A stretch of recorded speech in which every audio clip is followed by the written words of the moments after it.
Welcome back to my channel where I like to talk about making money, spending money, and saving money.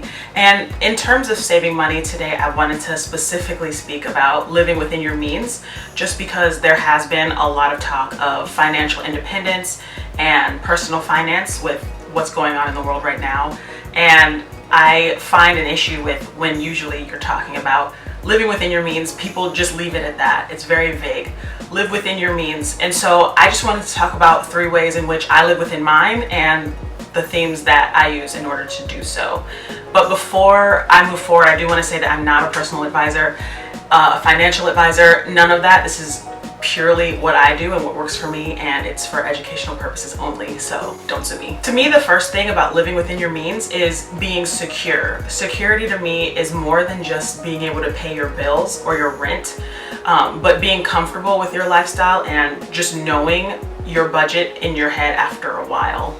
In my opinion, there is more of a difference in there's a difference from being able to afford your lifestyle and just getting by, which a lot of people are doing. For example, there are people who make 6 figures, right, every year, and then there are people who make $50,000 a year.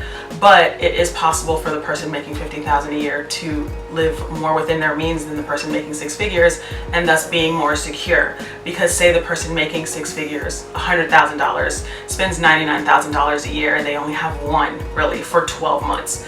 I don't know how you're going to budget that. Probably that's where credit cards come in. Whereas the person who makes $50,000 a year and they only spend $20,000 of that because they're really frugal, they get to use another $30,000 for investing, saving, or even vacations. For me, the overall goal is to be able to afford your necessities while comfortably living the lifestyle that you are existing in, and you're not financially secure until you're doing just that. But what comes with being secure is being able to put the action behind it, right? So that brings me to part 2, which is saving within your means. So saving can range from $150 to way more every month, right? Depending on what your lifestyle is and whether you live in a low cost of living area versus a high cost of living area. But I have found that being able to save a bit of money every month is a great way to build wealth while following your savings plan.